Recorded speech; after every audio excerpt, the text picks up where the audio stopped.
Diba?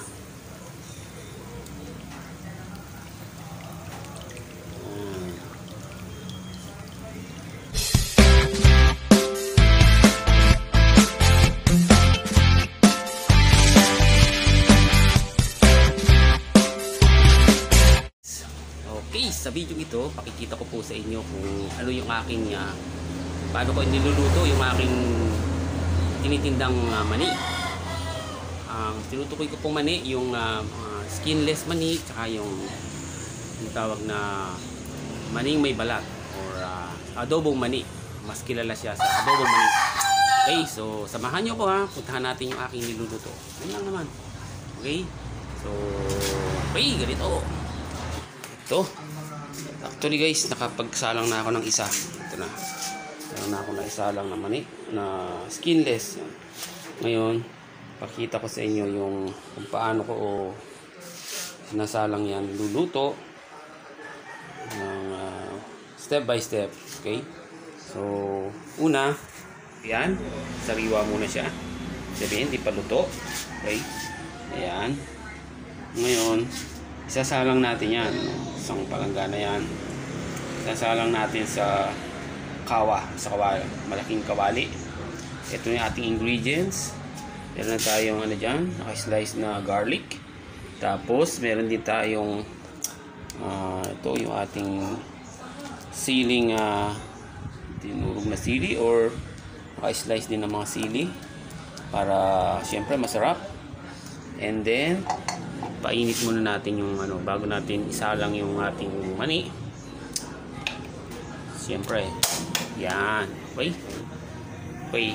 Kapag mainit na yung ating mantika, saka ngayon natin ilalagay ito yung ating mani, skinless mani. Okay?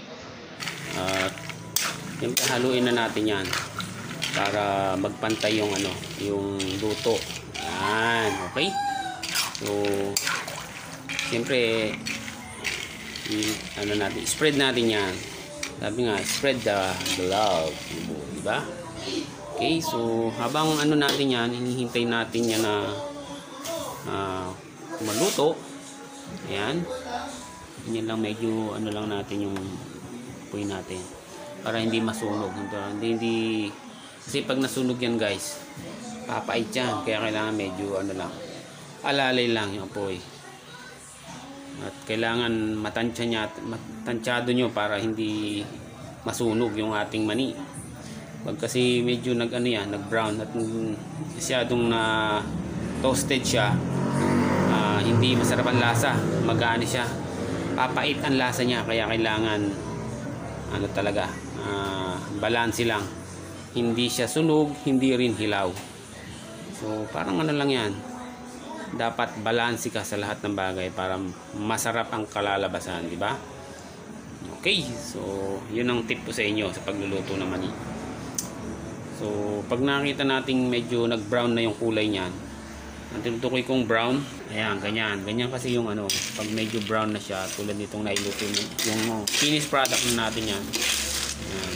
Pag finished product na yan guys, siya, lagyan na natin ng ingredients yan. Lalagyan natin ng yung ingredients natin, yung bechin, tsaka iodized salt, tsaka syempre yung ating chili. Ito yung ating bechin, tsaka ito yung ating iodized salt. Ayan. Okay? Hindi nyo na itatanong guys sa lahat ng produkto kung niluluto. Kasi yan tatlong klase yan guys. Meron akong nilulutong may balat nito, may with skin na tapos yung balitog or yung cornic. Pero sa tatlong yon, pinaka best seller itong to, dried, yung skinless mani. Kasi siya masarap siya, at the same time very siya, tawag dun sa yung malinamnam siya pag luto na siya.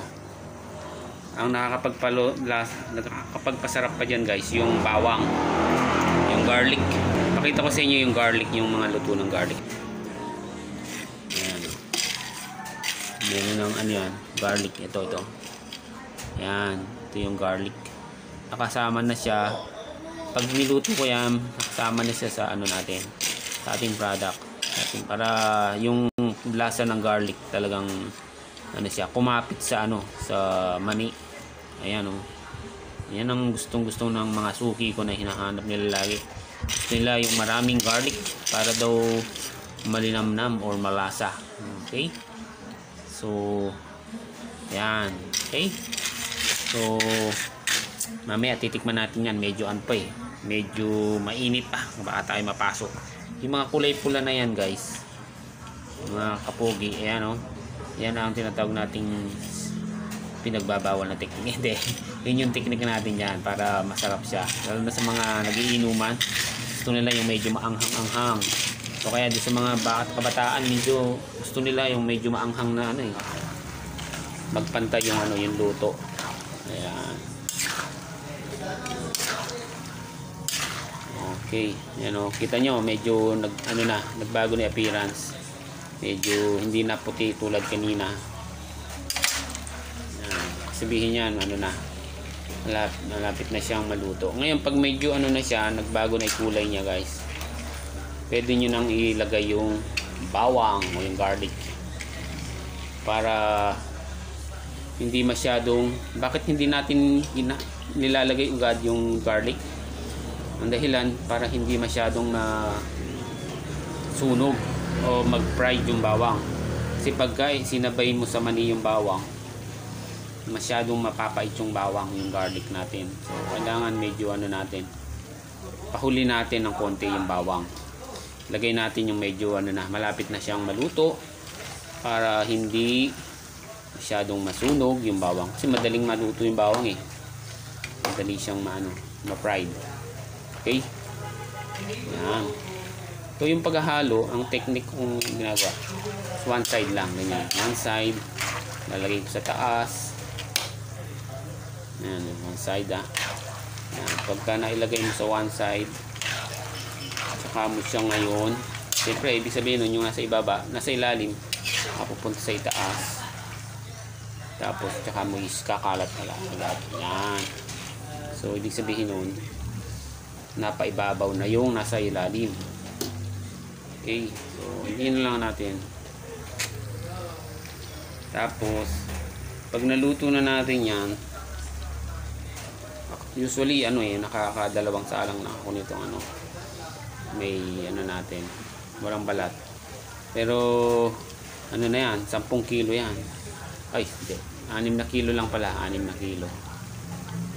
Kasi tansyado ko na eh, approximate ko na yung yung mga suki ko, kung ilan lang yung napapaubos ko sa kanila. At sa susunod na video ko, pakikita ko sa inyo yung aking mga suking tindahan na binibigyan ng ating produkto. Kasi sila yung natin, mga loyal na mga suki na kumukuha sa atin lagi ng ating mga panindang mani. Okay? Kung kainaman nito sa business na to, hindi ka na mahihirapan pang magtinda. Hindi na ako nag-rolling ng sa mga tao or yung tinatawag na nakabike na pinupuntahan yung maraming lugar, maraming mga taong lugar. Hindi ganoon ang technique ko. Ang technique ko, puntahan ko yung mga tindahan para yung mga suki natin gusto ng mani, doon pumunta sa tindahan. O, di ba? Mas less oras, less pagod. Pero siguradong may bibili naman mga suki natin. Okay? So, yan. Kita nyo guys, medyo na. Kumukulo-kulo na. Tansyahin natin. Ayan. Ayan, medyo nag-ano na siya. Ba-brown na. Ayan, ba-brown na siya. Oh.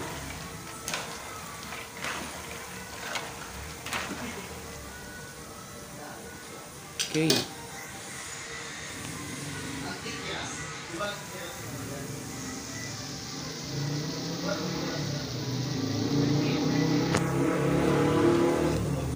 Kalat natin. Yan. Okay.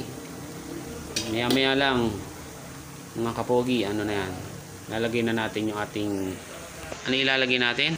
Ito ang pakita ko. Yan. Ito yung ating ilalagay. garlic. Ayan guys, ano pa siya, medyo puti pa hindi pa masyadong nag-brown. Pag yung kanyang appearance brown na talaga, sabihin medyo na. Ibig sabihin pag iba na yung kulay, na yun, palatandaan na malapit na siyang maluto. Yan. Okay, no? Iba na yung appearance. Diba? Okay.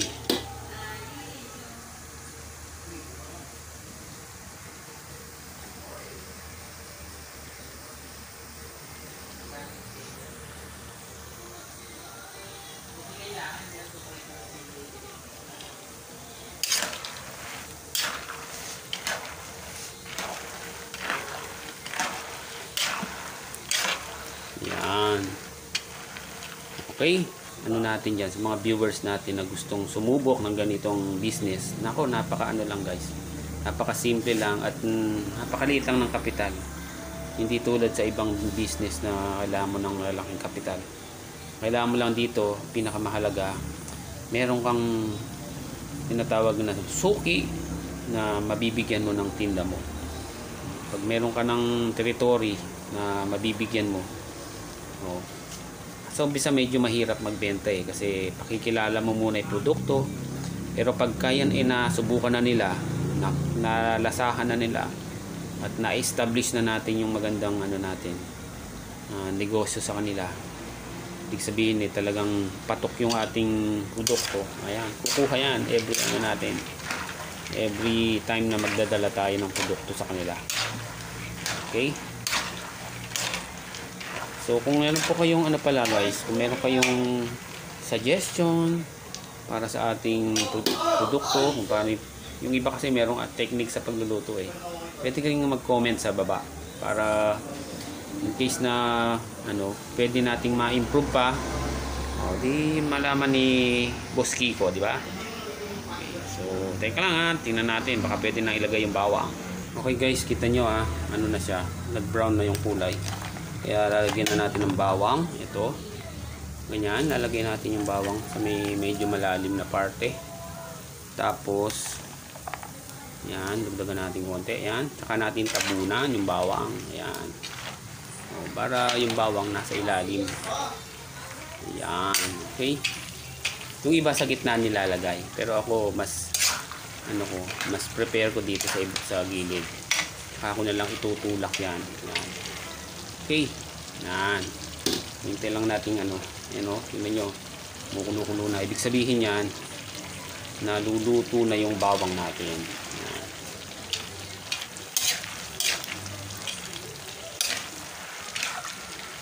Yan. Tabunan natin. Natin i-move yan. Yan. Nasa gitna na yung bawang. Yan. Diba? Okay. So mga ilang segundo, seconds lang, pwede nating haluin yan at ihangon na natin. Okay? Kung nandito kayo, kung kayo nagluluto, amoy na amoy nyo yung amoy ng bawang. Maamoy nyo yung aroma, flavor ng bawang. Kaya yung mga kapitbahay namin dito, pag nagluluto ako, alam nila kasi naamoy nila yung bango ng bawang, tsaka yung amoy ng mani. Kaya yung iba napapabili. Punta pa lang dito, nagluluto pa lang ako, may bumibili na. Okay, so teka lang Okay guys, ayan. So kita nyo na siya, brown. So, ibig sabihin yan, ready to na yan, to remove. Okay, luto na siya. Kaya kung meron kayong pangsala, ayan, sasalain nyo lang yan, ganyan. Diba? Tapos pag na-dip nyo na siya, saka nyo siya ilalagay sa inyong sa pang deep fry na na lalagyan. Ito, ayan, ito may ating lalagyan na na para mapatiktik natin yung ating mantika. Okay, yan, diba?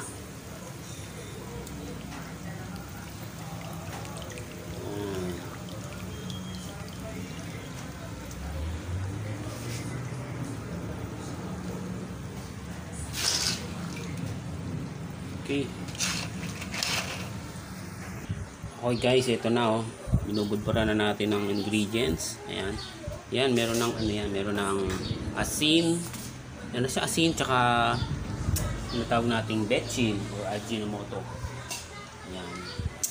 Dahil meron na siyang ingredients, bahagi na natin siya. Meron na rin siyang ano, yung kulay pula na yan. Yun yung kanyang sili. Ayan, sili. Okay. Ayan na. Yan ang ating finished product ng ating skinless mani. Okay. Ayan. O, diba? Kaya, ano pang hinihintay nyo guys? Bili na kayo ng aking skinless mani. Sa susunod na video ko guys, pakikita ko naman sa inyo kung ano, kung paano ko niluluto naman yung may balat na mani tsaka yung aking masarap na cornic with mix ano yun, mix cornic. Sabihin meron siyang halong mani tsaka cornic. Okay? Hanggang dito muna tayo guys ha. Thank you. Thank you for watching. Mga baguhan natin dyan, paki-likes and subscribe na lang ang aking video at ang aking channel.